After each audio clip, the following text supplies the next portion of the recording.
Hello, birders. I am your host, Kayla Fisk, and welcome to the world of birds. In this episode, we're going to go over the timing of the spring migration and what birds to expect when. Here in central New York, birds are really starting to migrate through. Several good days of hawk watching has brought several hundred raptors flying right over our heads at our local hawk watch, as well as raptors, geese, and other waterfowl have been passing through in great numbers, with several flocks of up to several thousand individuals.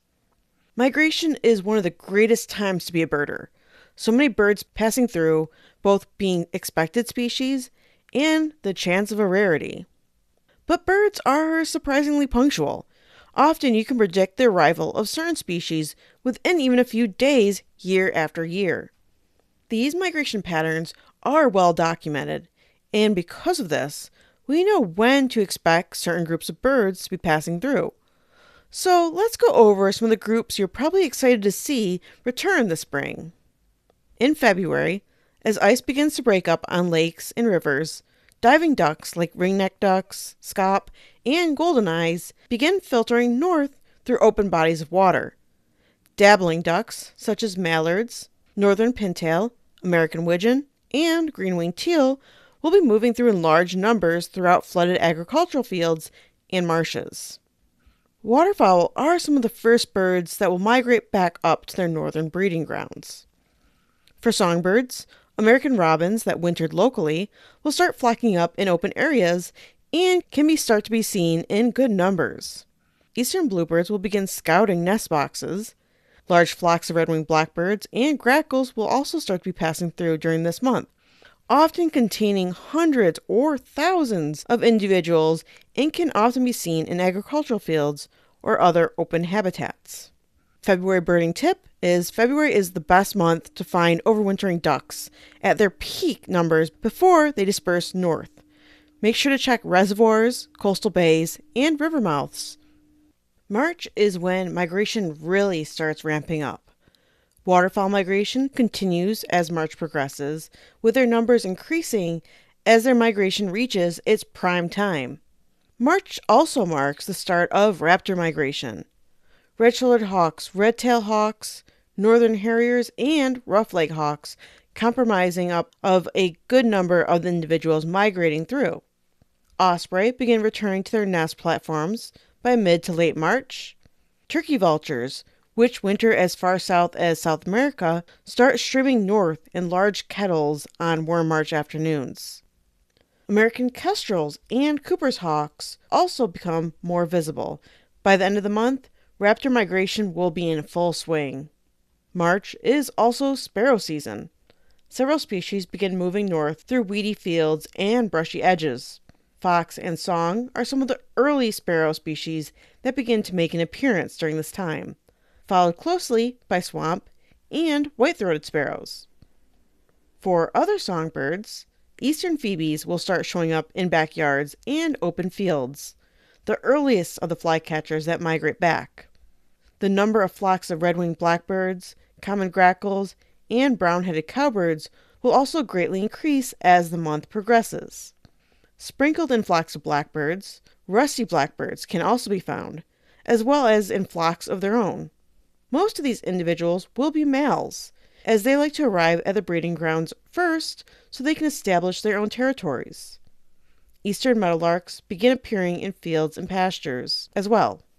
Select shorebird species are also returning from their wintering range. In fields and open pastures, American woodcocks have returned, where males will begin their crepuscular sky dance displays. Wilson snipe will be returning to their wet fields and marshes, and killdeers are returning to open fields and gravel areas, often being the earliest of the shorebirds. Birding tip for March is March mornings after a warm southerly wind overnight are gold. Check open fields for sparrows and meadowlarks, wetlands for ducks and early shorebirds, and any sky for thermals of raptors. As April arrives, waterfowl migration begins to taper out. At the same time, raptor migration continues to increase, hitting its peak with the arrival of the broad-winged hawks, who can be seen passing by in large numbers, with hundreds or thousands of individuals. The pace of migration quickens dramatically as warmer air masses push north and the first neotropical migrants, birds that spend the winter in Mexico, Central America, or the Caribbean, begin arriving.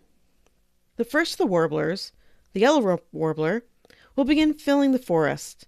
Since the species only migrates far enough to continue to be able to find berries for the winter, they don't travel as far south as the other warbler species do.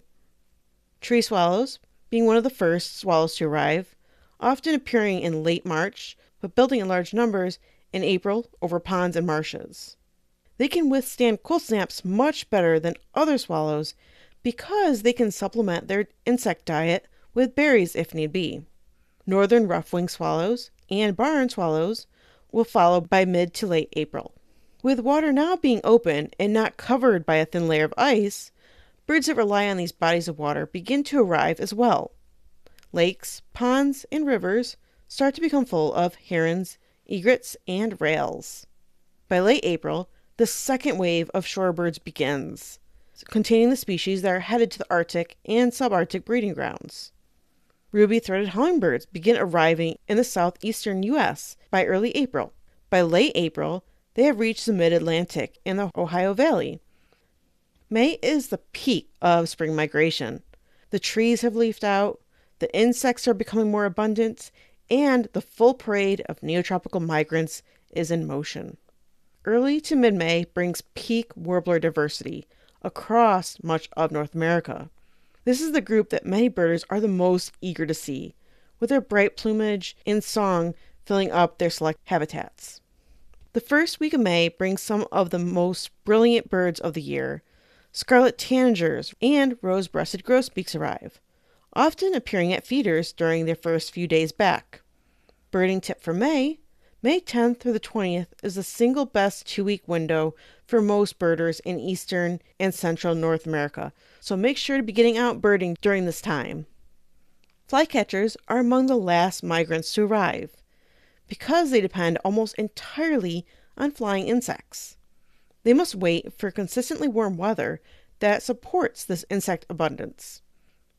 By late May and into early June, the bulk of migration is winding down in most of the lower 48 states. Another birding tip: make sure to keep an eye out on Birdcast. It'll give you predictions on the best days to get out birding. Overall, there are two main factors that affect when each species or group arrives. First, the species that winter the farthest south are typically the ones that arrive last. A species' diet is also a big factor. The ones that arrive first are the ones that either primarily have a diet in seeds or can switch to primarily eating seeds when insects aren't available. This can be seen in the yellow-rumped warbler and the tree swallow. Both primarily eat insects, but in times when insects aren't available, these birds have the ability to change their diet.